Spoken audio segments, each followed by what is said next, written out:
A single mother with a big heart. If you needed anything, she was always there. She was a sweet girl. Everybody loved her. Is the victim of a bizarre murder. Duct tape had been wrapped around her head about 14 times.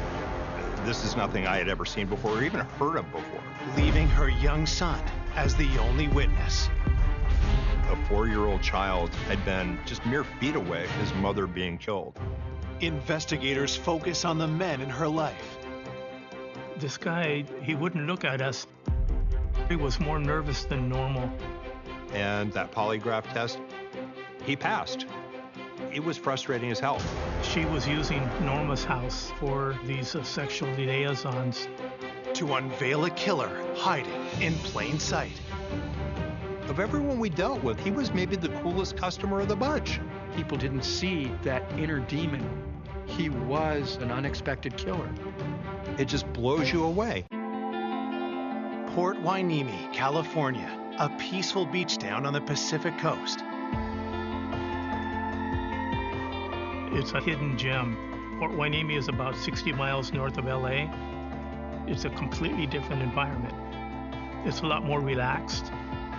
It's a quiet town, and it's a town that has, for a long time, a ridiculously low crime rate and very rarely a homicide. But the tranquility of the seaside community is shattered one summer morning when police get an urgent call. On June 1st, 1993, it was about 7 o'clock in the morning, our dispatch received a call of a possible homicide. An ex-husband had called up and said that his ex-wife had been murdered. We hadn't had a homicide in over 3 years. It took me a second to realize, okay, this is real.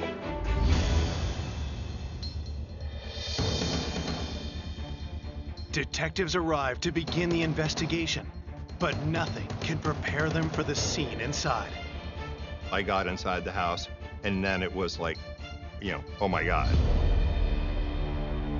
This is just too bizarre for words. She's laying on the floor, head encased in duct tape. It had been partially cut away, but it appeared as though someone had tried to wrap her like a mummy. It went from the top of her forehead to the chin. It was just incredibly strange. This is nothing I had ever seen before or even heard of before. And some rigor mortis had set in the back portion of her body because she was laying on the back. Usually rigor mortis takes a number of hours to show up. We estimated that the victim probably died in the early morning hours. When I saw that duct tape, the first thing that entered my mind was this was somebody she knew. Whoever did it didn't want to have her look at them while they were committing the crime. Looking to unravel the mystery of this bizarre murder, detectives turn to the victim's ex-husband, who claims to have discovered the body. At the house, the ex-husband was there, his brother was there, and 2 younger sons were there.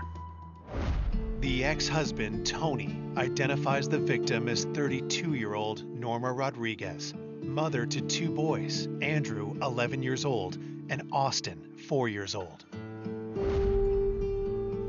Tony, he said that he had come over to the house to pick up the kids to take them to school, which was his regular practice. The 2 boys were still asleep in their beds when Tony realized what had happened to their mother. He told them to stay in their room until police arrived. Tony, his brother Hector, and the 2 sons were transported to the Port Hueneme Police Department, where they were going to be interviewed separately. Tony and Hector were first at the house, and we needed to determine what happened. Police continue to comb through the house looking for clues. It was not a scene of extreme violence. There wasn't blood anywhere. There weren't a lot of things overturned.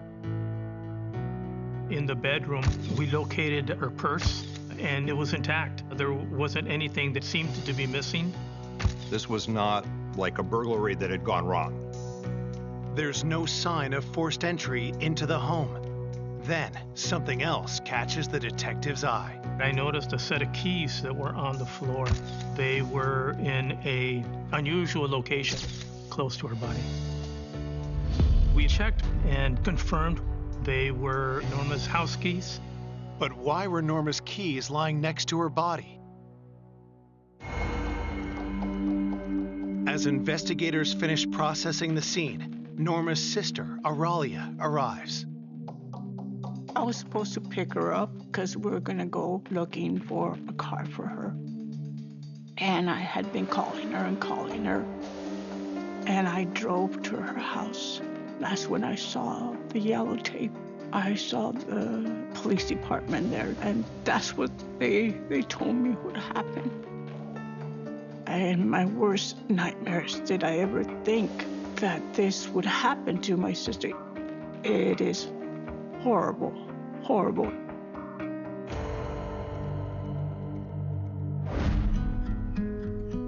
Norma Rodriguez was born and raised in rural Texas. We're 7 sisters and 1 brother.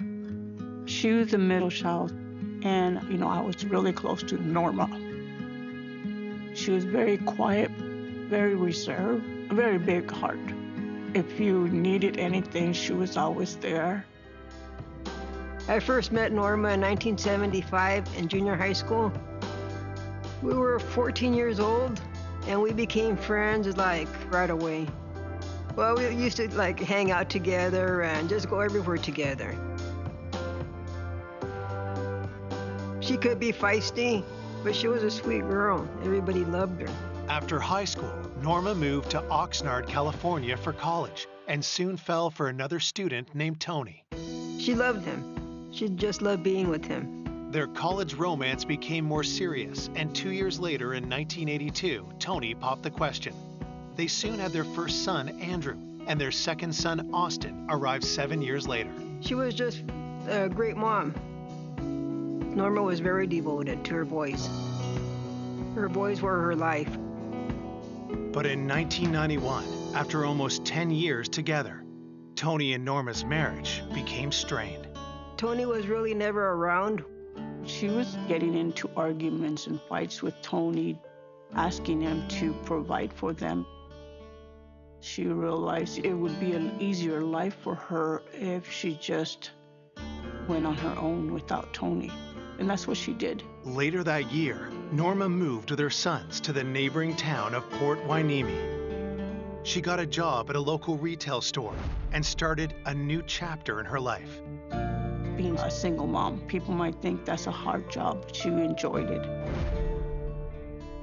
And it was hard for her, but she was happy. Who would want to take the life of this loving mother, and in such a bizarre way?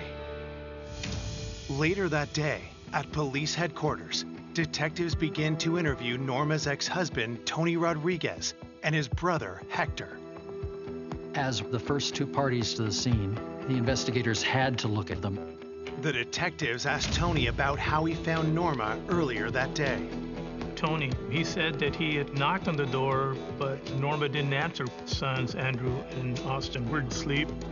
The door was locked, so then he used a credit card in order to slip the lock, and he was able to open the front door. When Tony and Hector entered the living room, they saw Norma lying on the floor, her face wrapped in duct tape. Hector told us that he cut the tape because they didn't know whether she was deceased or not, and they wanted to try to make it easier for her to breathe. He's the one that had the scissors in his possession, and he's the one that decided to cut the tape off of her face.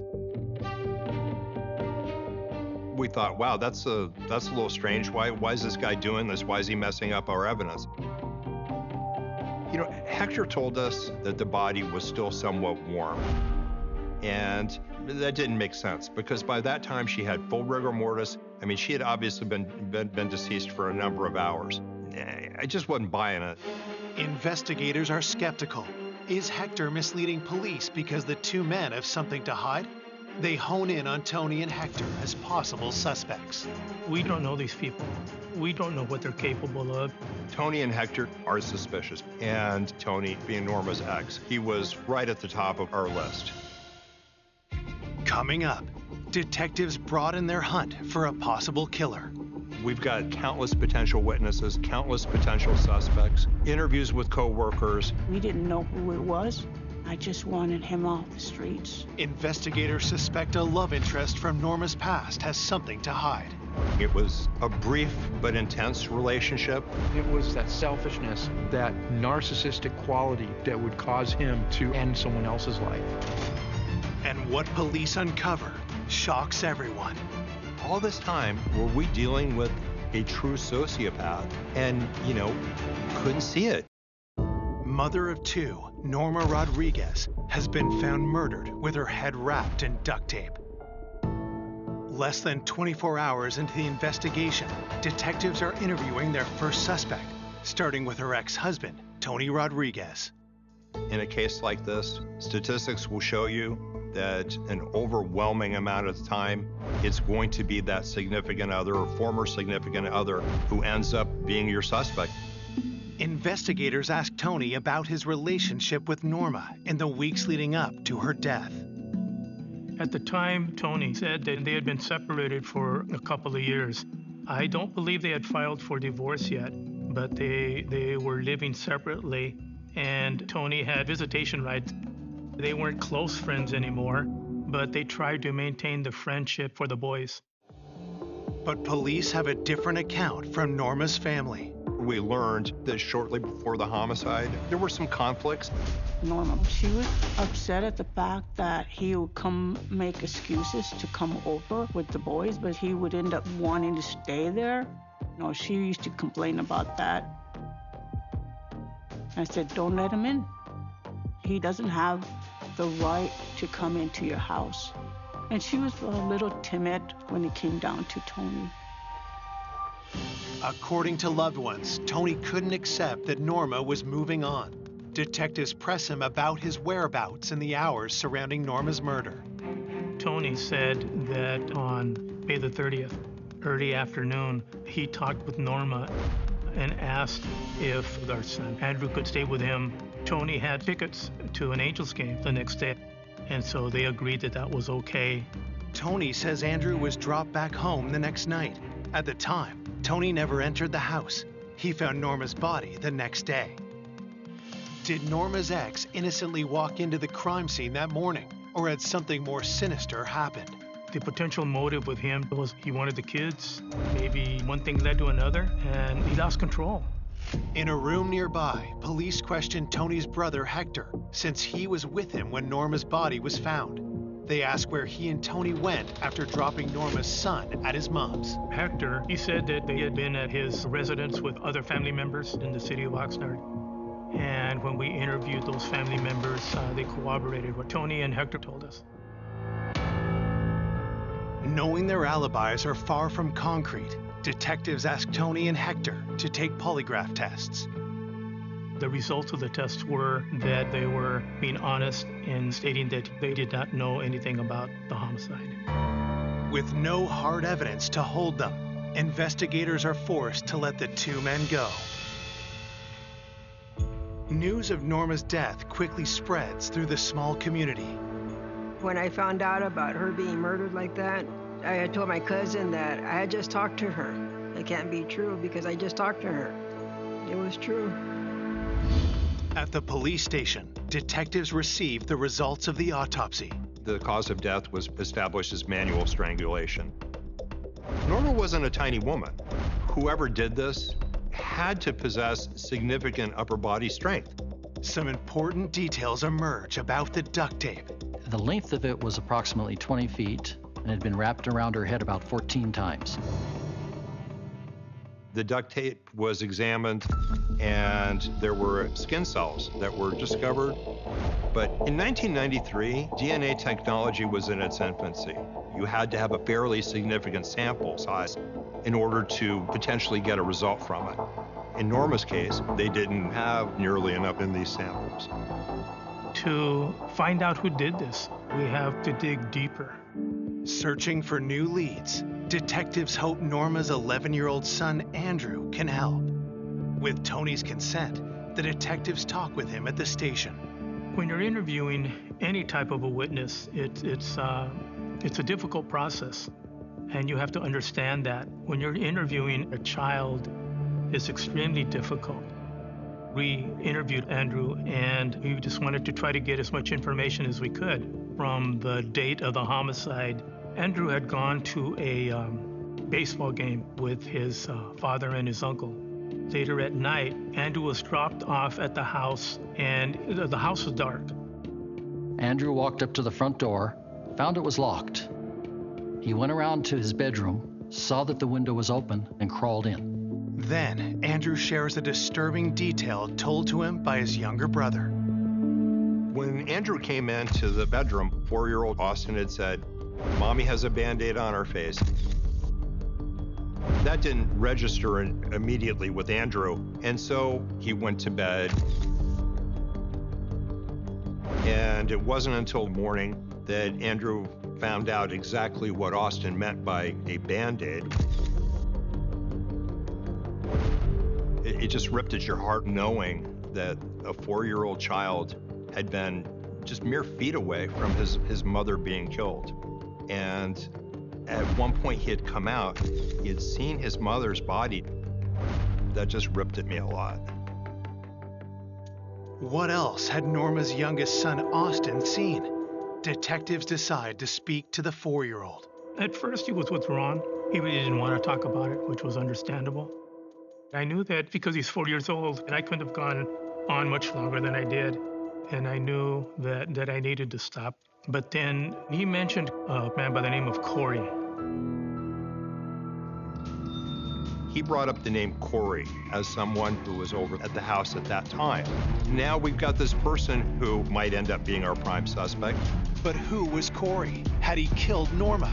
Did the single mom's youngest son just solve her murder? We've got to run it down as far as it goes. Police are investigating the bizarre murder of single mother Norma Rodriguez. Her youngest son, Austin, says he saw a man named Corey at their home around the time of the murder. At that time, we had no idea who Corey was, but it was something that had to be checked out. Detectives learn from the family that Corey could be Corey Davis, one of Norma's co-workers. So they head to her workplace. First step was find out, to what extent Corey knew Norma, if they socialized, if they were friends away from work, and so forth. Corey was more nervous than normal. In talking with him, he wouldn't look at us. He kept staring down, not tuning in or paying attention. Corey's unusual behavior during their conversation alarms investigators. He did not like being talked to and having to answer anything. They question Corey about his relationship with Norma. He stated that he would interact with Norma at work, but they weren't that close with each other, and they didn't have any interactions beyond that.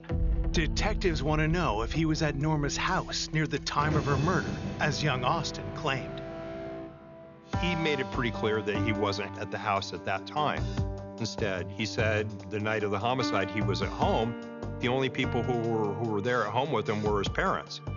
We needed to find out how much of what he was telling us was, provably true.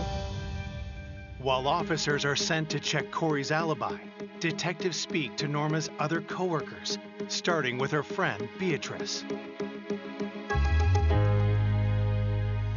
Beatrice came to Norma's house on Sunday, the day before the homicide. Norma had a get-together, a small barbecue at her house for several of her coworkers. Police ask Beatrice if she remembers anything unusual about the day of the barbecue. Beatrice said that while she was there, suddenly Norma can't find her keys anymore. And they ended up searching all over Norma's house, trying to figure out what happened to Norma's keys. They didn't find them, and then they're laying beside her body, beside her house at the time she's found. We figured someone had taken her keys, and that's how they were able to enter the house. It's a significant lead.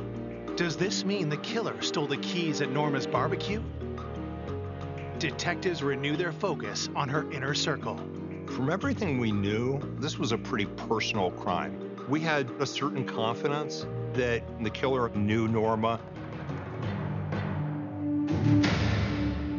At the police station, investigators discover information they received from Corey Davis has some holes. One of the things we do with everyone is we find out what their addresses are, their date of birth, everything else. And with Corey Davis, one of the things we noticed was that his address he gave us was not the address that where he was actually living. So there was a discrepancy there. Why would Corey withhold that information from detectives? They wonder what else he's hiding. But at this point in time, Corey jumped out at us as this is the one we need to concentrate on. Police bring Corey in for an interview, but he's far from helpful. He's like, well, I don't want to be involved in this. Well, I understand that, but like it or not, you are part of this case. If you want to be eliminated from the suspect pool, the best way to do that is to cooperate with us. Detectives share details of the crime with Corey to observe his reaction. With the information that we were giving to him, he was obviously upset and he took it really hard. Corey denies any involvement in Norma's death. They ask him to take a polygraph test. He submitted to the test, and he passed.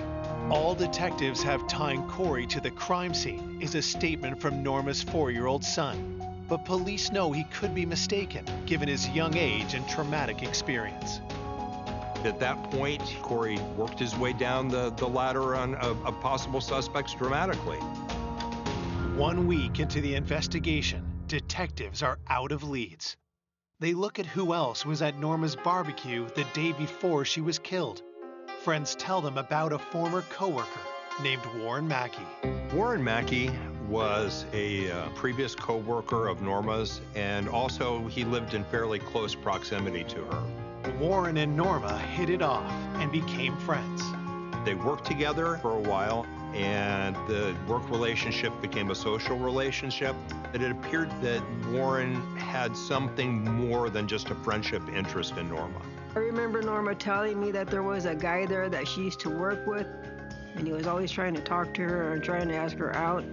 Talking to Norma's coworkers, detectives learned that Warren pursued Norma, but she wasn't interested in him romantically. Norma told Beatrice and some of the other people that she felt that Warren wanted more than to be friends and that she wasn't interested in that. She tried to curtail any attempts that he may have made to ask her out. Some of the employees that we talked with felt that Warren wasn't real pleased with that. He liked Norma and that he wanted the relationship a little bit more than what it was. But Norma still tried to maintain their friendship. She noticed he was kind of like an outcast, just very private. So she tried to include him in the group. She didn't want to leave him out.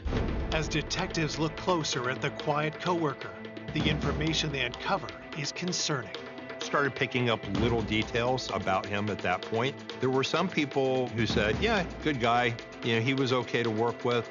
But there were enough people who pointed out that he was a little weird and had made some overtures to Norma, enough to make us want to look into this a little further. But did Warren's workplace crush make him a killer? The nature of the relationship was of interest to us. We're going to have a conversation with Warren Mackey. Police investigating the murder of single mother Norma Rodriguez are questioning her former coworker, Warren Mackey. Detectives have learned that Warren may have been more than a doting colleague. They're trying to determine if he's connected to this brutal crime. In our first encounter with Warren Mackey, there was nothing that seemed overtly suspicious or evasive or anything about him. Detectives ask Warren about his feelings for Norma. The impression that Warren Mackey gave us was that, his relationship with Norma Rodriguez was pretty casual. They didn't see quite as much of each other because they were no longer working with each other, but they socialized a lot. Warren said that they were close, but it was only a close friendship. He never had romantic feelings for Norma. He had tried to present himself to Norma as someone to lean on, someone to talk to. I'm here for you. But investigators aren't fully buying it. We felt that Warren liked Norma and that he wanted to make the relationship closer than it already was. Then, Warren reveals a detail that grabs investigators' attention. He had helped out Norma with, a couple little things around the house. And one of the things that he mentioned was that the kids had a small basketball hoop and it had somehow gotten broken and that he had fixed it. And what really kind of set off an alarm was the fact that he had fixed it with duct tape. This is the first time in the investigation that anybody's mentioned duct tape or someone possessing duct tape. Detectives drilled down on when Warren last saw Norma. Warren said that he had been in the presence of Norma at the barbecue the day before the homicide. By the time things had wrapped up for the evening, it was essentially just him and Norma there, and they had just kicked back and watched TV for a while. This made him one of the last people who could have or would have seen Norma alive. Had the former coworker made advances on Norma, then attacked her when she turned him down? Detectives ask where Warren was on the night of the murder. Warren said that on May the 31st, close to Norma's homicide, he and his roommate and his roommate's girlfriend, they went to a nightclub in Santa Barbara till about 1:30, and then they came back to where they were living at in Oxnard. They talked for a short while, and then everybody went to bed. We drove to Oxnard, and we ended up talking with his roommate and her girlfriend who had gone with him for the night, and they corroborated his story as far as them going to Santa Barbara, closing the nightclub, and then getting back probably between 1:30 and 2 in the morning. Could Warren have had time to drive to Port Hueneme and kill Norma after arriving home from a late night out with friends? Warren agrees to take a polygraph. And he passed it, stating that he knew nothing about the homicide and he knew no one who would have killed her.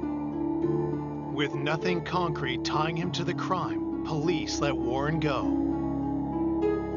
But before he leaves, Warren remembers Norma had problems with a man she was dating almost a year ago, named Daniel Garcia.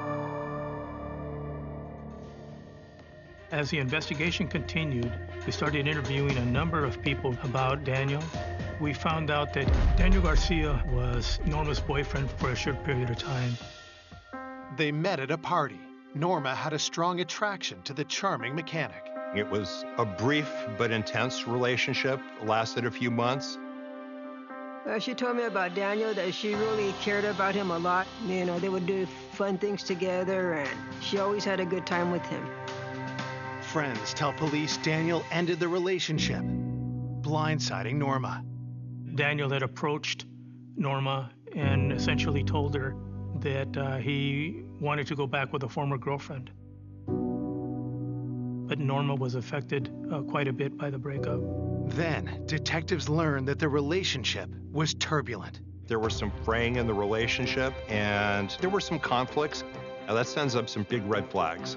There was one coworker who mentioned that they had witnessed a fairly heated argument between Norma and Daniel. Daniel came in while she was working. For whatever reason it started, they had a verbal altercation that was witnessed by other people. It shows there was hostile feelings on the part of Daniel Garcia. When detectives dig deeper into Daniel and Norma's relationship, they learn he visited Norma at home about 2 weeks before her murder. Norma confided to her close friend she was involved with him before her death. With a history of conflict in the relationship, did an argument turn deadly? This is big. Any big fight that went on, that was problematic. Detectives are closing in on their new suspect. This could be our guy. We have to find out if he could have committed this crime. The investigation into the murder of single mother Norma Rodriguez is heating up. Police have a new suspect in their sights, an ex-boyfriend, Daniel Garcia. One of the things that we learned about the relationship between Daniel and Norma was that there were some conflicts. That sends up some red flags. Daniel agrees to come to the police station for questioning. Norma really had no confrontations. She was very Mild-mannered, the fact that she was getting into verbal altercations was unusual. When detectives ask Daniel about his relationship with Norma, he denies any problems. Daniel said that he wanted to go back with a former girlfriend. And so they broke up and went their separate ways. But they were still able to be somewhat friends, and he would stop by on occasion. Detectives confront him about the heated argument with Norma at her workplace almost a year earlier. At the time, Norma learned that he had had other relationships, and it was a problem. She was pretty upset by that. She still had feelings for Daniel. Had Norma attempted to restart their relationship, but instead wound up in a fight that spiraled out of control. During his interview, Daniel told us that he saw Norma but didn't have an argument. Detectives asked Daniel where he was the night Norma was killed. He stated that he was at home with other family members watching TV, and then he went to bed. We talked with other family members, and that alibi was corroborated, but family members will lie for other family members. Sometimes they won't be perfectly honest with what they know, and it's extremely difficult to put weight on that. Like previous suspects, Daniel is subjected to a polygraph. And he passed. With no evidence connecting the ex-lover to the crime, police let him go. It's another disappointing dead end. After a couple of weeks of going through this, talking to countless potential witnesses, countless potential suspects, neighborhood canvasses, interviews with co-workers, polygraph examinations, it was frustrating as hell. That was really, really hard on my family. We did not have an answer to who killed Norma. I just wanted not only justice for Norma, I was very concerned for any woman out there. We didn't know who it was. It could be someone that just passed me by. I didn't know. I just wanted him off the streets. 1 month into the investigation, the pressure continues to mount on police to solve the case. We would get calls from the media every day. Every place we went in the community, they would ask us what was going on, and it was a lot of pressure. Then, a surprising development. Norma's family contacts police with new information about Beatrice, Norma's coworker and friend. It turns out that Beatrice was having an affair, and she was using Norma's house as a location for these sexual liaisons. Norma knew about it and in fact condoned it and gave her a copy of her house key. But why hadn't Beatrice disclosed this detail to police earlier? We confronted Beatrice with this information. Initially, huge wave of embarrassment. But she laid it out on the line. She told us, the when, the how many times. Detectives question whether the secret rendezvous led to Norma's murder. Now we've got other people who had, either continued access to the house. Previously, they were on the periphery of this case. Now they've moved right to the center of it. One person detectives immediately turn to is Beatrice's husband, who also knew Norma. Had he gone after Norma for helping his wife have a secret affair? And now, suddenly, Beatrice's husband, he's potentially in the suspect pool. We have to find out if he has an alibi and if we can corroborate it. He apparently didn't know his wife was having an extramarital affair in Norma's house. That was not the most comfortable thing to do from an investigative standpoint, but it still had to be done. And, the guy was crushed. He was absolutely crushed. Detectives question Beatrice's husband about his whereabouts on the night of Norma's murder. He told us that he had been at work late that evening. We talked to a lot of his co-workers. Everything about this man was genuine. 6 months into the investigation of the murder of Norma Rodriguez, detectives worry the trail has gone cold. We're no closer to narrowing it down than we were on day one. This case was very mind-boggling. You build up things that, wow, this is going to be great, it's coming together, and then it falls apart. As time progressed, the leads started falling off. It was tough. It was really tough. Months turn to years.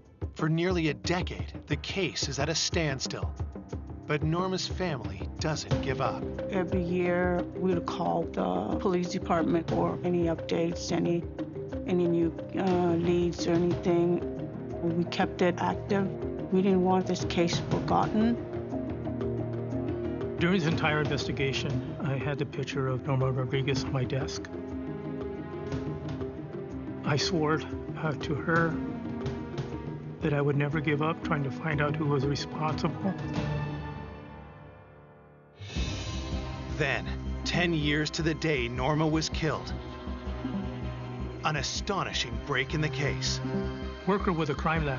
He had a lot of the evidence that we secured in the Norma homicide. He called me and he says, we have a match. We have a match on the DNA. My head just like exploded with 1,000 thoughts. It was just nuts. I remember receiving the phone call and it was like winning the lottery. It's been 10 years since 32-year-old Norma Rodriguez was found in her home, strangled and wrapped in duct tape. The case has remained unsolved, with all leads turning out to be dead ends, until now. With advancements in DNA technology, evidence collected a decade ago has finally yielded results. At the time of the autopsy of Norma Rodriguez, there were a number of samples that were taken. Hair samples, blood samples, and fingernail clippings. The crime lab said we have a match on the DNA, and it comes back to Warren Mackey. Warren, Norma's friend and former co-worker who had previously passed a polygraph and had an alibi for the night of the murder. At the time of the investigation, Warren had submitted his DNA and was cooperative. Of everyone we dealt with, he was maybe the coolest customer of the bunch. It just blows you away. Investigators start putting the pieces together about Warren Mackey. If you're dealing with someone who's a true sociopath, they can get past the polygraph test. So now I'm thinking, all this time, were we dealing with a true sociopath and, couldn't see it? We just went into high gear. We started unraveling everything again and doing what we needed to do. Detectives start building a case based on forensics. They evaluated DNA that we had gotten off of Norma's body, and we found Warren's DNA under Norma's fingernails. The DNA evidence is a major breakthrough, but to build an airtight case, they want more. The single biggest piece of physical evidence we had at the time was the duct tape. So it got sent off and it got tested. The DNA that was obtained within the multiple layers of the duct tape was returned to Warren Mackey. The odds of the DNA match being from someone else besides Warren Mackey was 1 in 810 billion. So we felt pretty confident that this was our person. Investigators pieced together the events that led up to Norma's murder. I think this was the classic case of a jilted suitor. And my guess is that he just got a flat-out rejection. He built up his expectations to a point where he couldn't take the fall. Investigators believe in the early hours of May 31st, Warren Mackey entered Norma's home using keys he had stolen from her purse at the barbecue the day before. According to Norma's son, Andrew, the house was dark. Many times she would fall asleep watching TV. Maybe she fell asleep on the couch. She had no idea what was about to happen. Detectives believe that's when Warren strangled Norma. In his mind, she needed to die because she shouldn't have rejected him. Then Warren wrapped her head in duct tape. Trying to depersonalize the scene and covered her face so that he wouldn't see it. And he ripped that duct tape, handling both ends of the duct tape, wrapped it completely around her face, and left. Police also believe Norma's 4-year-old son, Austin, was in the next room, not realizing his mother had been murdered. Austin didn't process, because he was a very small child, that he was too young to process what had happened. An absolute nightmare. After Warren kills Norma, he returns to his place in nearby Oxnard, as if nothing happened. I believe that Warren Mackey was the type of person who felt that if I can't have her, nobody can. I think this was one sick individual who had no value for life. He had no right to do what he did. On August 28, 2003, Ventura County investigators arrest Warren Mackey for the first-degree murder of Norma Rodriguez. Warren pleads not guilty. During the subsequent 10 years, Warren had settled down. He had gotten married, had a job, was living a very stable life. His friends, neighbors said that he was a nice, caring man. And for him to live 10 years after that and not even have any remorse, that is not human. I can't imagine what is in a person's head to even hurt another human in that way. Then, on January 10, 2005, as investigators prepare for trial, the DA receives an unexpected call. Warren Mackey has changed his plea to guilty. Warren Mackey is an unexpected killer because people didn't see that inner demon, that selfishness, that narcissistic quality that would cause him to end someone else's life. People just didn't see him that way, but he was that way, and he is that way. On March 28, 2005, Warren Mackey is sentenced to 15 years to life for the murder of Norma Rodriguez. Oh, it was phenomenal. It was such an elation. You felt like this weight being lifted. At the end of the day, we achieved closure for the family, but there's never going to be complete closure. The devastating loss of the vibrant single mother will forever be felt by her loved ones. I think about Norma a lot. She was having a good life, and he took it away from her.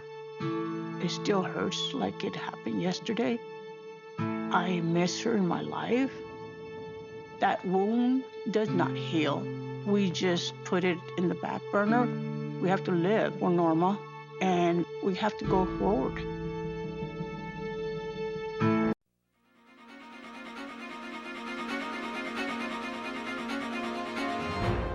Investigators race to stop a serial bomber who sends his deadly parcels by mail. 3 people have been killed, and no one knows how many more packages are en route to their targets. In California, experts match wits with a terrorist bent on crippling the Internal Revenue Service. For 5 years, his bombs have confounded authorities. Sheer luck has prevented injuries, but sheer skill is what's needed to catch him. Beneath the rubble, the terrorist leaves a calling card that experts are learning to read.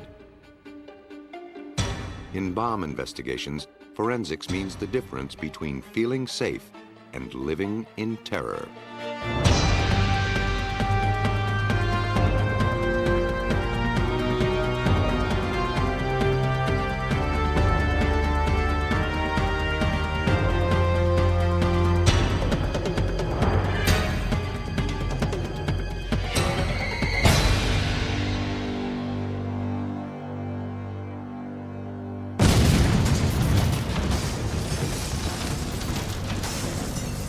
Fear is the terrorist's greatest ally. To achieve his ends, he doesn't care who dies.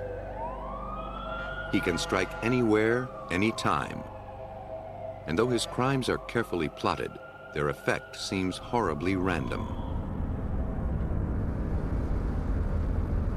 When bombs are his weapon of choice, he can kill from a distance. In Birmingham, Alabama, 2 weeks before Christmas 1989, Helen Vance accepted a package addressed to her husband, Robert.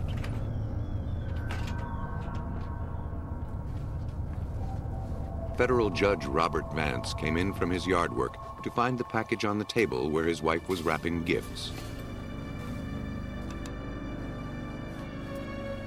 Believing it contained magazines he'd been waiting for, he cut the string and opened the box.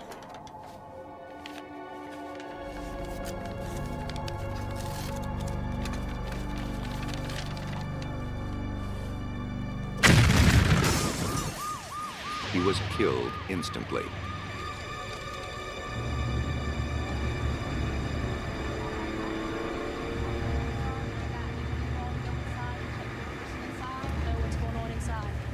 When paramedics arrived on the scene, they tried to help Helen Vance, who was standing nearby when the bomb exploded. She was temporarily deafened from the blast and in shock, unable to speak.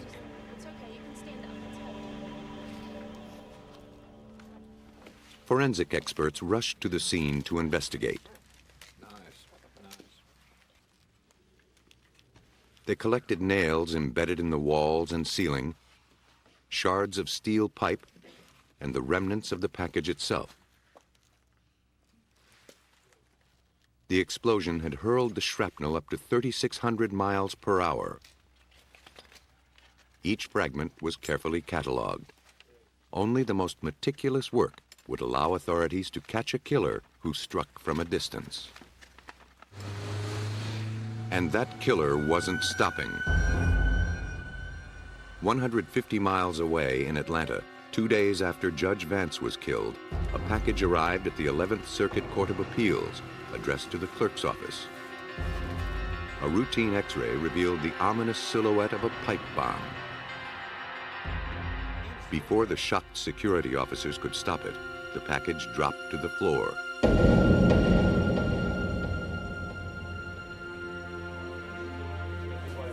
The officers immediately evacuated the building and called bomb technicians.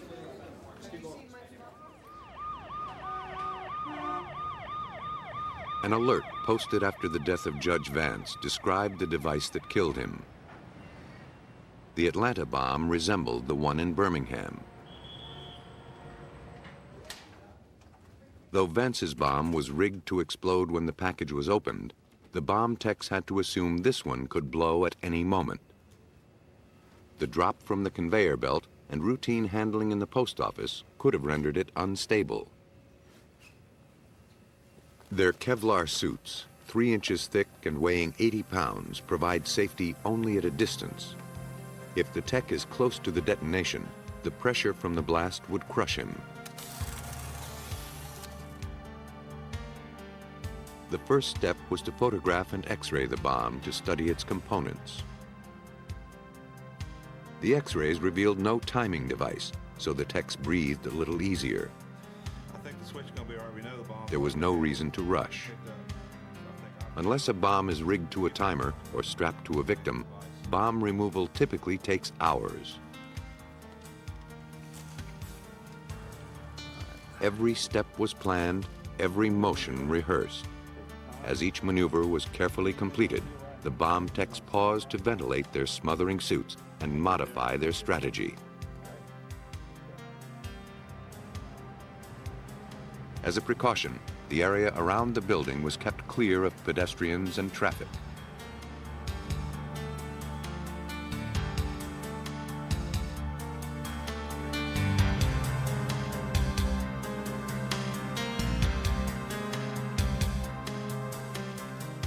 Throughout the delicate operation, their hands remained uncovered to assure they kept a secure grip.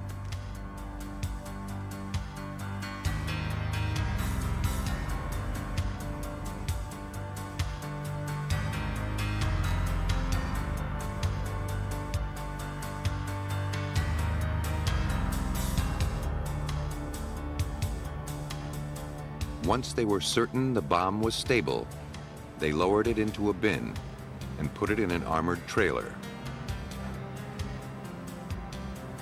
Police cars and motorcycles cleared a safe area around the vehicle. The convoy took the least populated route to the bomb range at the city landfill. The package was rendered safe, but this second bomb in 2 days had enormous impact. It suggested a serial bomber. Alcohol, Tobacco, and Firearms Special Agent Brian Hoback was assigned to the case. You got to remember who the targets were. 1, a judge, a federal judge. 2, people at the 11th Circuit Court of Appeals who had nothing to do with the judicial system other than administrative matters. But the bomber wasn't through.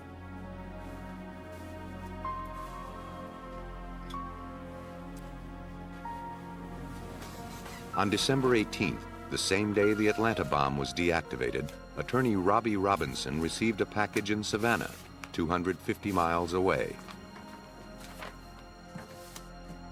Like Judge Vance, Robinson had no reason to suspect anything sinister about the package sitting on his desk a week before Christmas.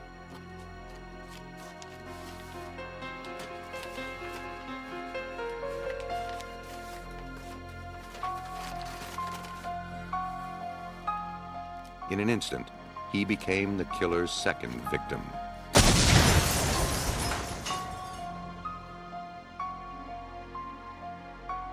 Investigators mapped out the direction of the explosion to better estimate the size of the bomb. They set up a grid and began the tedious task of collecting even the tiniest shreds of evidence. When investigators go to a crime scene, they're looking for physical evidence. That evidence in a bombing scene is everywhere. It's on the ceilings, it's on the ground, it's in the walls, it's in the furniture, it's in the victim's body, it's on the victim's clothing. First, we photograph. Then we grid the room so that we know exactly where that piece of evidence came from, and we can articulate that to a jury. We got down on our hands and knees and collected that evidence, sifted it, stick it over a screen, shake the debris to see if we can't find components of whatever the device was that exploded. In that particular case, it was a pipe bomb inside of a cardboard box. One of the more insidious aspects of the bomb was the fact that dozens of nails, seen here in X-rays of the victim's body, were packed around the pipe, increasing the deadliness of the explosion. These nails matched those from Judge Vance's bomb and the package intercepted at the courthouse in Atlanta. The wrapping, found almost intact in Robinson's trash can, was also comparable to the other bombs. With 3 bombs in 2 days, time was precious. Agent Hoback and his multi-agency team struggled to find a link between the 3 targets. Why would someone single out this particular lawyer, judge, and court building? The bombing seemed like random strikes against the legal system. If that were true, the bomber would be hard to predict and harder to catch. They couldn't anticipate who the next victim might be, and it was likely that the bomb was already in the mail. This shot is peeled backwards on that. In the lab, experts studied the nails, pieces of pipe, bits of wire, and package remnants collected from the exploded bombs. They took inventory of the most minute details. Barely perceptible markings, fragments of logos, tiny pieces of packaging, all may lead to manufacturers or retail outlets or directly to a killer. But in this case, the items surviving the blast were too generic to tell them anything.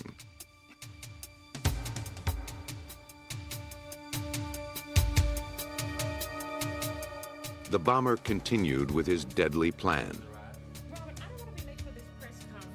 Fortunately, Jacksonville, Florida NAACP President Willie Dennis was too busy to open her mail on December 18th.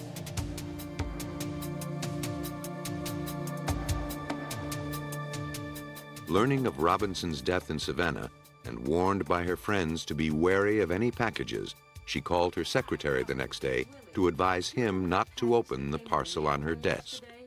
What she later did was call the sheriff's department down there in Jacksonville and requested them to look at a package that to her seemed somewhat suspicious.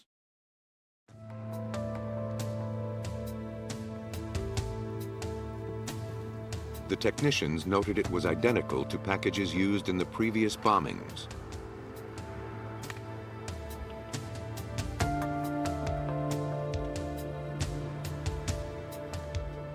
They photographed and x-rayed it to see if their suspicions were justified. You got a power supply, you got wires going into an unknown dense substance.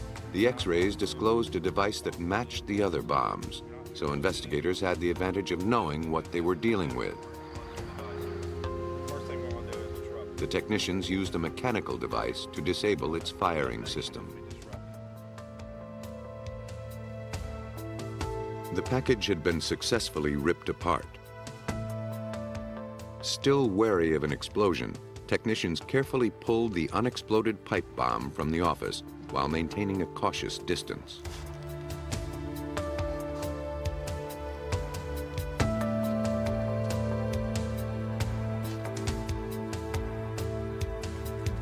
It was brought to a bomb range, studied, rendered safe, and carefully dismantled.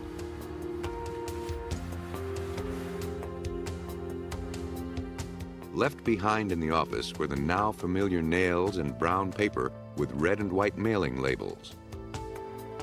Like most mail bombers, this one affixed more than enough postage to assure his package was delivered.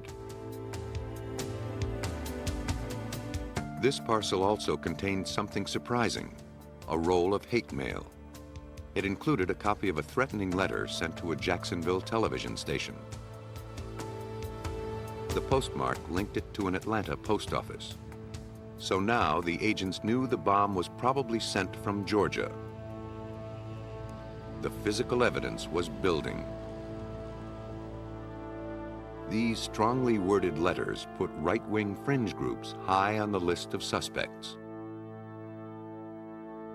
The ATF assembled a task force to outsmart the bomber.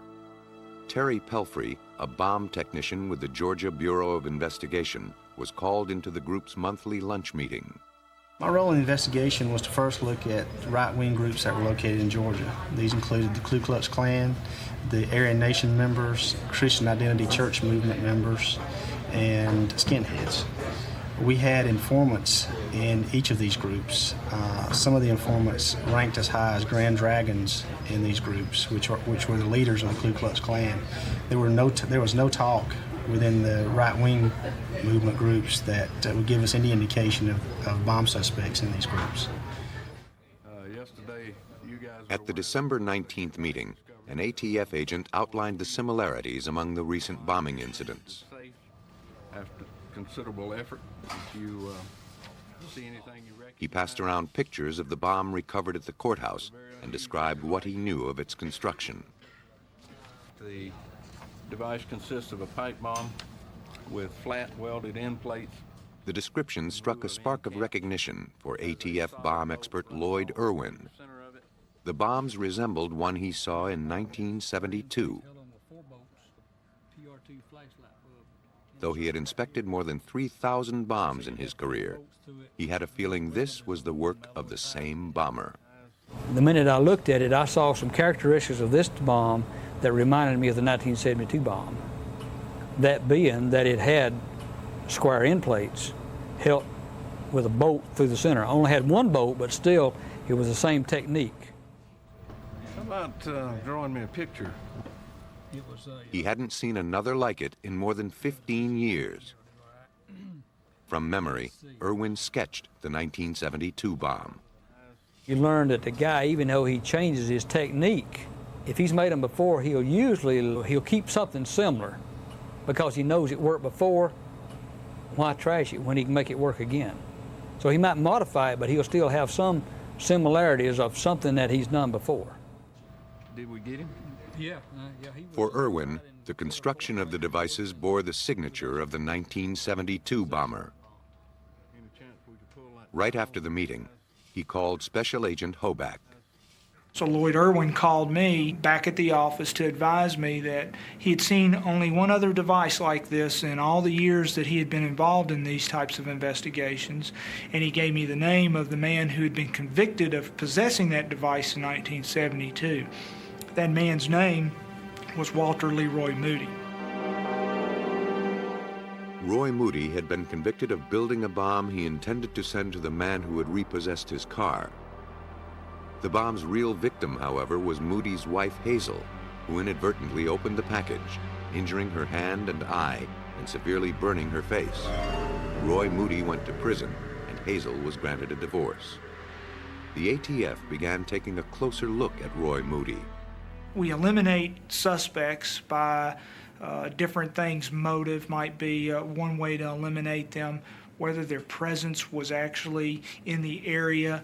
There's a number of ways to eliminate suspects. However, what we were doing with other suspects by eliminating them, we could not do with Walter Leroy Moody.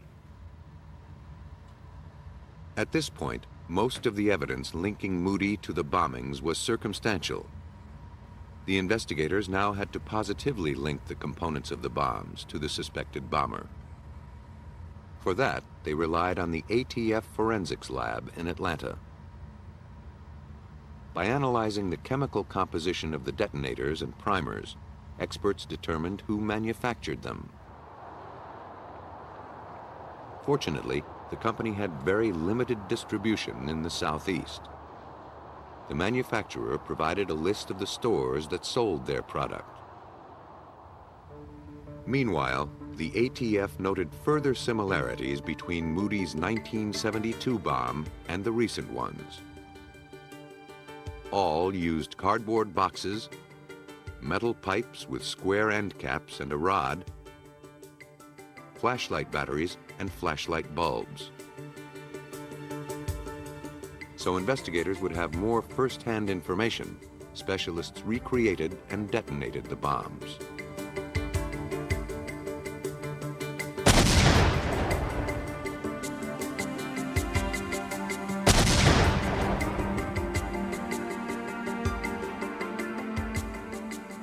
When powder packed inside a sealed pipe is ignited, it quickly converts from solid to gas. The resulting pressure is enormous. In an instant, the pipe bursts, sending razor-sharp fragments of steel and nails in all directions at deadly speed.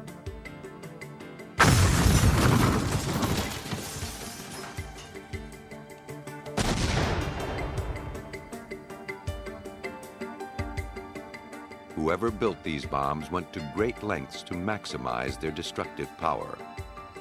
They were made for only one purpose: to kill. A behavioral profile described the killer as a white male, working and living alone or with one other person, disciplined, educated, self-structured, meticulous, and cowardly. He believed his current job was beneath him. Presented with that profile, Terry Pelfrey recognized the precise description of the man he had been investigating, Roy Moody. Bill Hagmeyer with the FBI did the psychological profiling.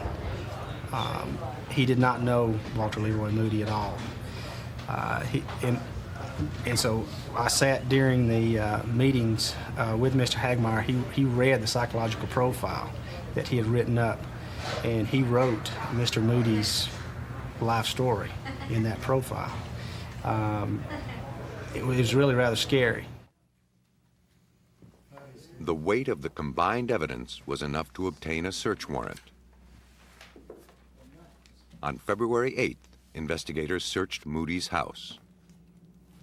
They uncovered law books and transcripts of Moody's 1972 bomb trial. As we found in his transcripts during this search warrant, the highlighted areas where we matched forensically the evidence from the explosive site to the evidence that was found within his home and his workshop. All that matched in 1972, so in 1989, Mr. Moody gets smarter. He thinks he gets smarter. But it was the clues detectives failed to find that raised their suspicions further. We knew that Mr. Moody kept his books from school because he had his law books. However, he didn't have his chemistry books. We also did not find the weapons that apparently Mr. Moody owned. We knew he owned some because he had ammunition in the front seat of his pickup truck. So where were those weapons? Following a lead, investigators secured permission to search the basement of a house in Chamblee, Georgia, where Moody rented storage space.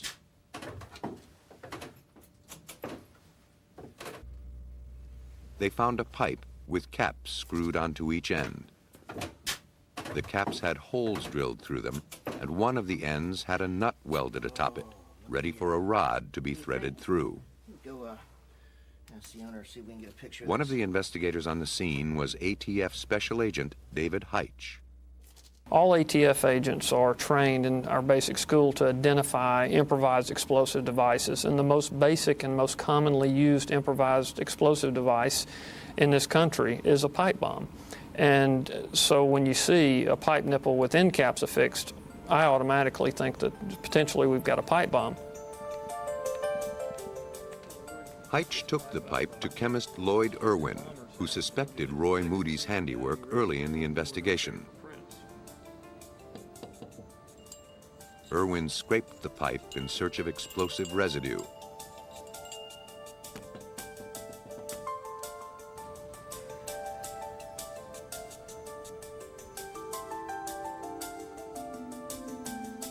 His analysis yielded only rust. The pipe may have been a prototype, but agents had no way to prove it. They just didn't have enough to make their case.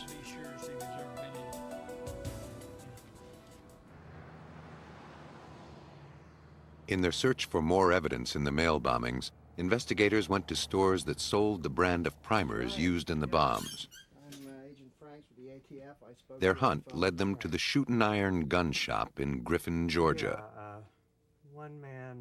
An employee remembered selling a 4-pound keg of Red Dot smokeless powder and 4,000 handgun primers in December of 1989.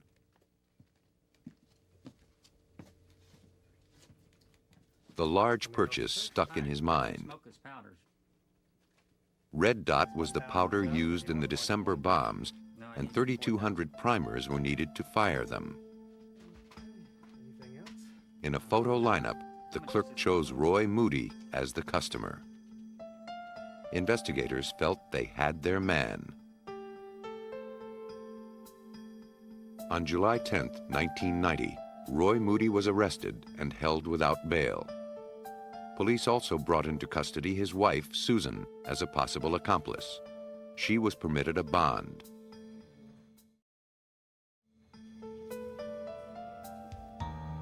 Susan Moody was allowed to plead guilty to a lesser charge of conspiracy in exchange for her complete cooperation. She told investigators how she had been a servant to Roy almost since the day they met in 1981.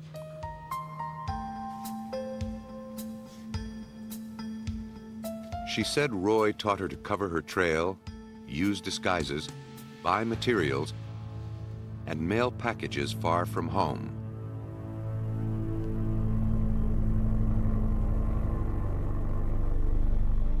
She also offered the name of Roy's former cellmate. When investigators searched his house, they found footlockers with Moody's name on them. They contained the missing guns and chemistry books. Agents also found ammunition, a bomb diagram, and an arc welding unit. Susan Moody's testimony was crucial to cracking the case. She pretty much put everything together for us. We had bits and pieces all throughout the investigation of why Moody did this, how he did this, to what extent he did the bombings the same way that he did in 1972 as far as their construction.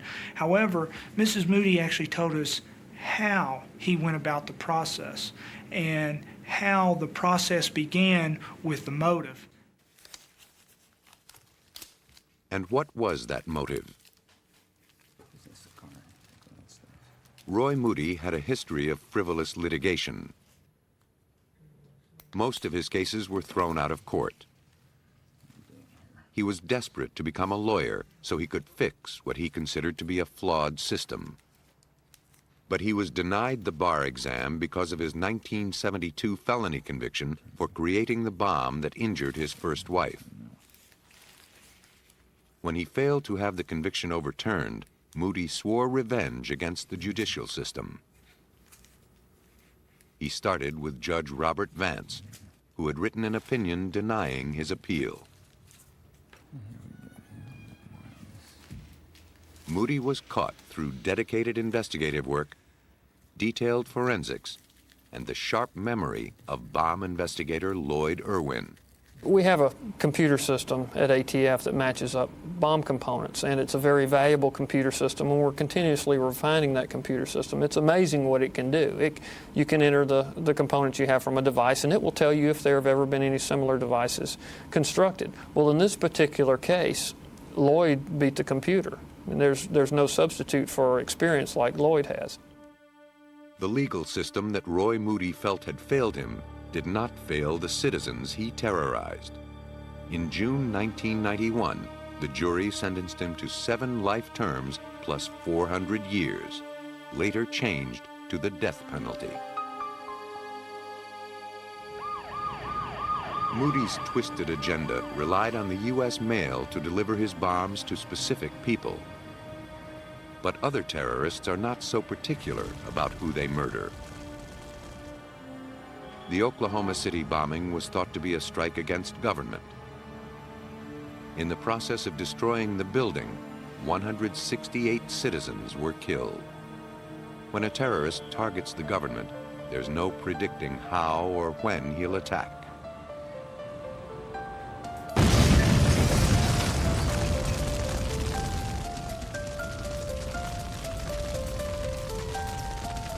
In the early morning hours of February 22, 1990, the West Los Angeles Fire Department answered a routine call to douse a burning truck around the corner from their station.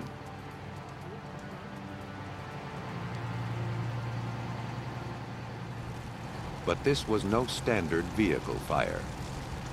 The truck, parked in front of an office building, contained 5 55-gallon barrels and clusters of pipes in its bed, all tilted toward the building.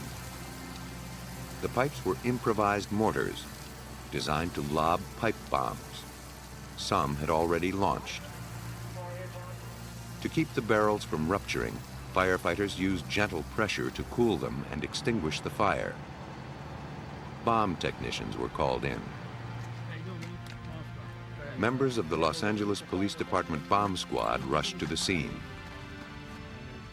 As they suited up, firefighters explained what they had found.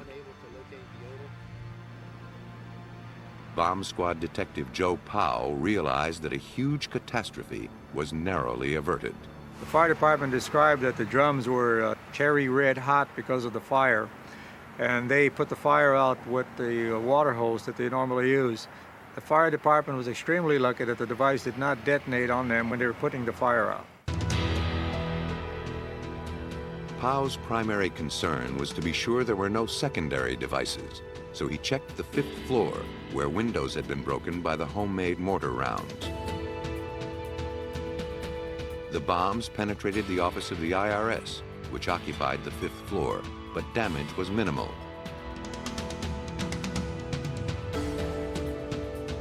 Then he and his partner cautiously approached the truck.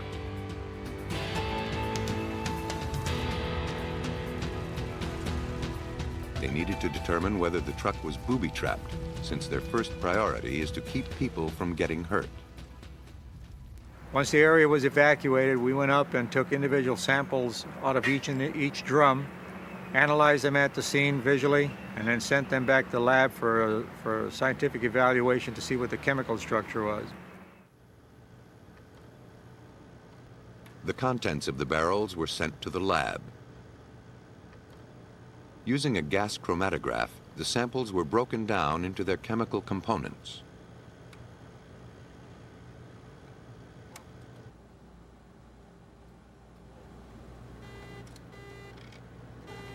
The tests determined that the substance inside the barrels was ANFO, an unstable mixture of ammonium nitrate and fuel oil. The truck contained more than 200 gallons of ANFO. To understand the destructive potential of that much explosive, the LAPD performed a test explosion in the California desert. They filled a pickup truck with a combination of ANFO and TNT to simulate the conditions at the IRS building.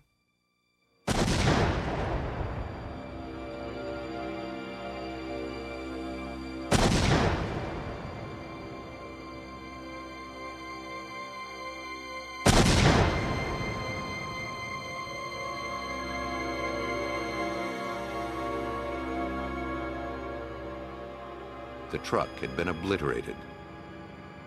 Wreckage littered the desert floor.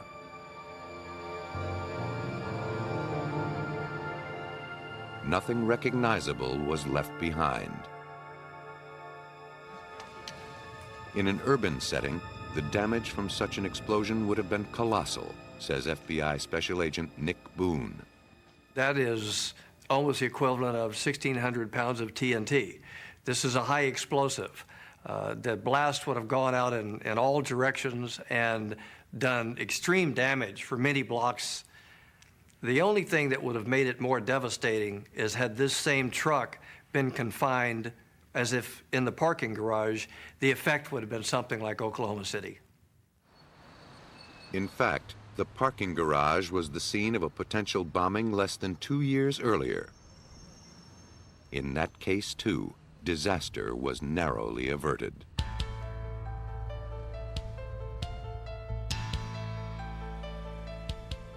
The IRS building had been the target of bombings before.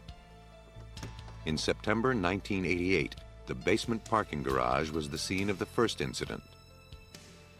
Detective Powell and the bomb squad disarmed a 1971 Toyota at this address.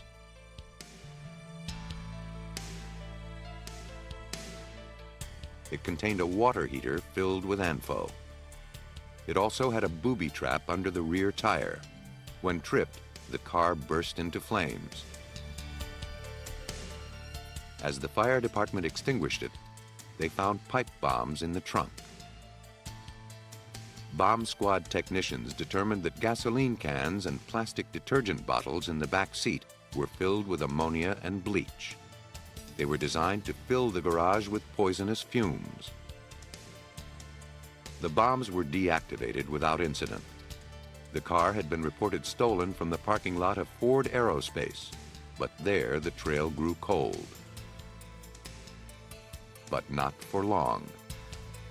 6 months later, a routine line check by the power company uncovered pipe bombs attached to 4 high-voltage power poles behind the same building. The bombs detonated, causing minor damage. The IRS building in West LA wasn't the bombers' only target. The power line bombs resembled one found 8 months earlier, about 50 miles away. An electronic detonator and ANFO were attached to the base of a power pole servicing the IRS building in Laguna Niguel, California. It was rendered harmless by the bomb squad.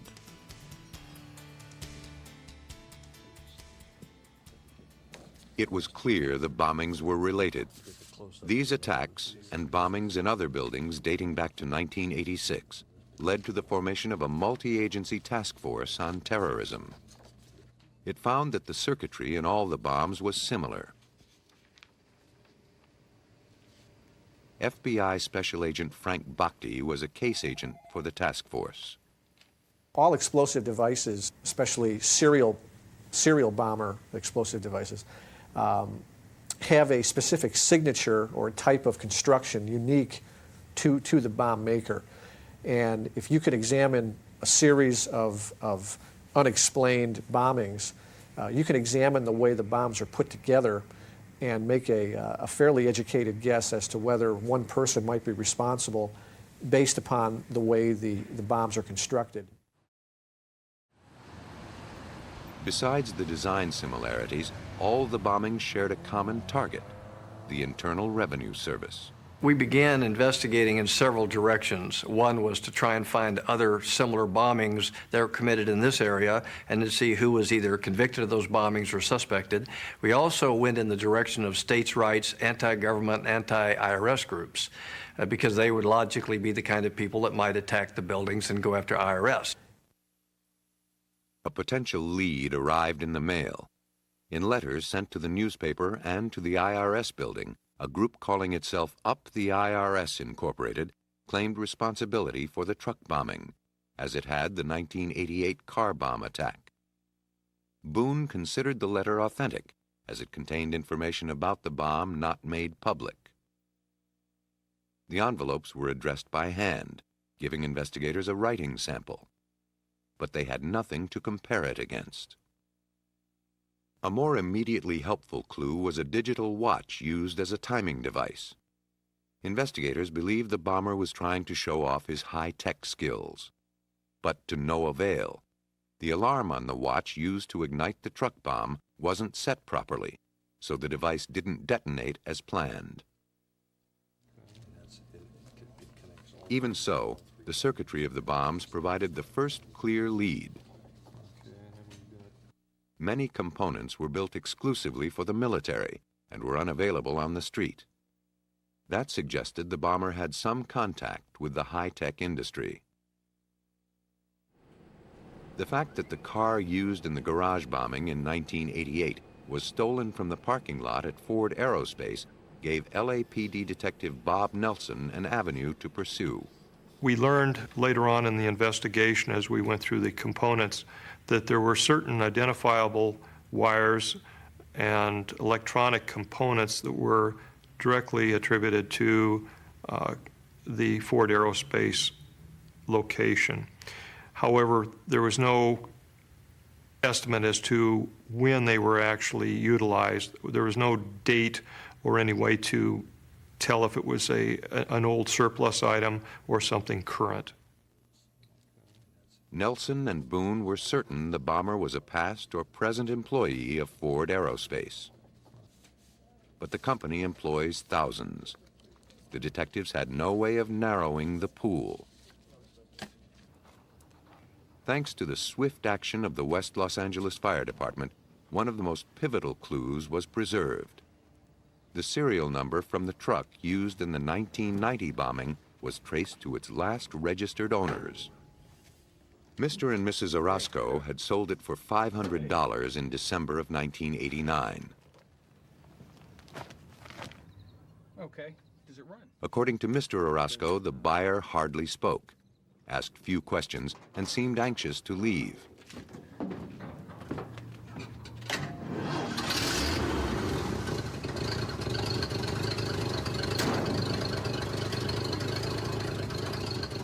He didn't haggle over the price, and he paid cash. The name he signed on the title form was James T. Harmon.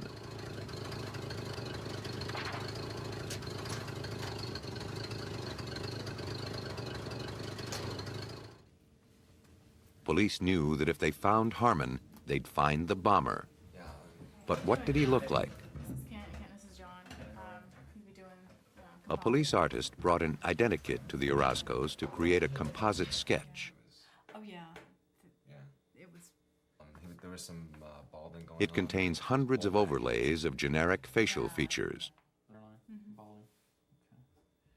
The style, straight. By mixing and matching, the artist slowly fashioned a likeness of the suspect that the witnesses were satisfied with. An initial check with FBI, ATF, and LAPD files came up empty. In the meantime, the bomber struck again. On the morning of March 31st, 1991, mortar fire buffeted the parking lot and roof of the IRS Service Center in Fresno, California. No one was hurt. The 13 missiles were launched from a vacant lot, where investigators collected extension cords, wiring, and crumpled newspaper used as packing. They also picked up a digital watch timing device and aerospace circuitry. Agent Boone knew the same bomber was responsible, and he knew he and Detective Nelson were getting closer to catching him. I took one look at it, saw many of our components, and knew this is our bomber again. This is our serial bomber. But this time he slipped up, and we got the major break of the case. One of those components was what we call a heat sink. It's simply a piece of metal that disperses heat. Boone believed the specialized component was probably made by Ford Aerospace. He needed to learn more about it, but everyone at the plant was a potential suspect. Who could he trust? Discreet inquiries about the component brought him nothing. Frustrated, getting nowhere, he showed it to the assembly engineer, taking the chance he wasn't the bomber. He walked down one corridor, turned the corner, walked down another, reached into a bin, and handed me an identical heat sink. I can't tell you what the feeling was like at that point. It was the most exciting part of the case ever. And I also began to look around quite concerned that I'm now standing here with the heat sink in my hand, and there's every possibility that the bomber is 2 tables away, is on the assembly line, is the engineer around the corner. We got out of there about as fast as we could get away from the assembly line and back off the floor. Although identifying numbers had been filed off, the components were ringed with red paint. The engineer explained that meant they were defective and pulled off the line. This considerably narrowed down the possible areas at Ford Aerospace. Only 84 of them were ever manufactured, and 9 of them only had been pulled off the line as defective. So now we really had 4 of 9 in the entire world. Hello, sir. Thanks for seeing us. Investigators brought the composite sketch to the manager of the engineering lab, the most likely source of the heat sink. The manager didn't recognize the face and didn't know a James Harmon. Who was this man? Detectives knew they were getting close, but the identity of their bomber still eluded them. How soon before he struck again? How soon before he killed someone?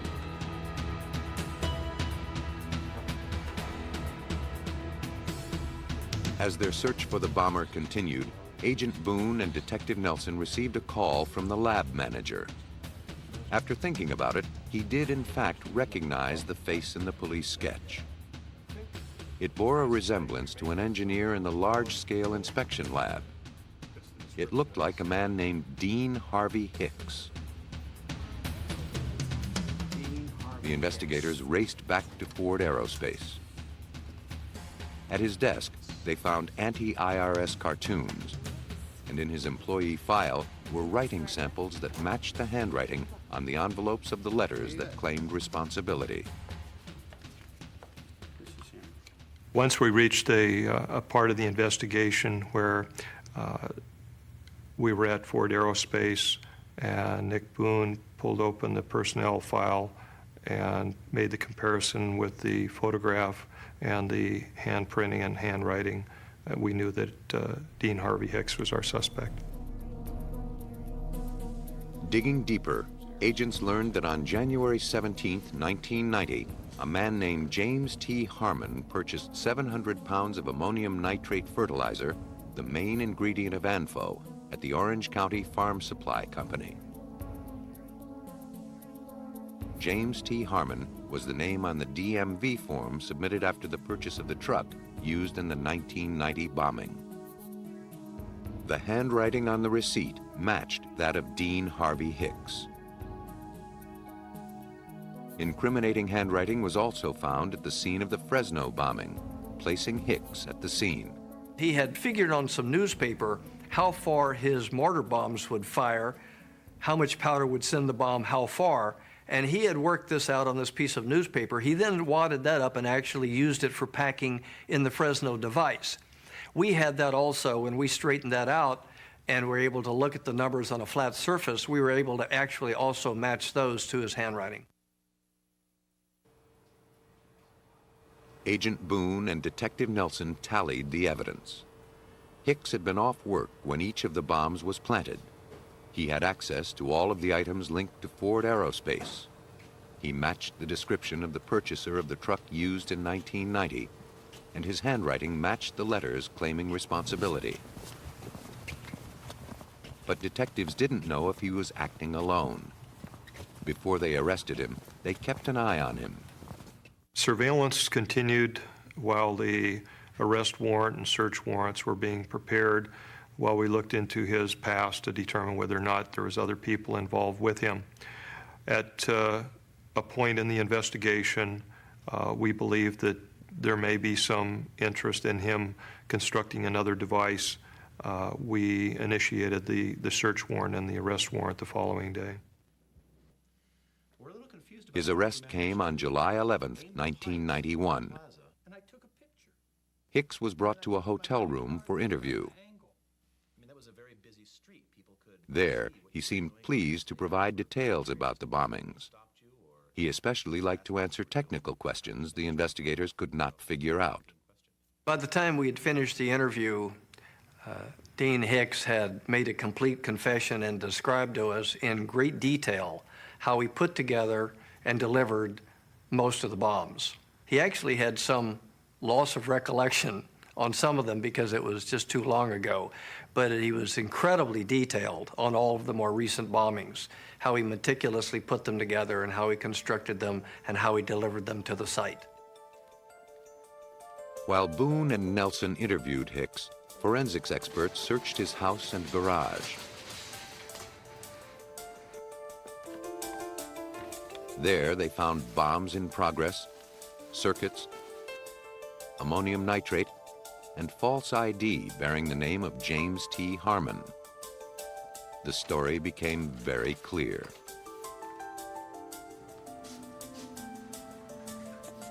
His co-workers at Ford Aerospace knew that Dean Harvey Hicks despised the IRS. But they didn't know he was stealing parts from the workplace in order to attack the government agency.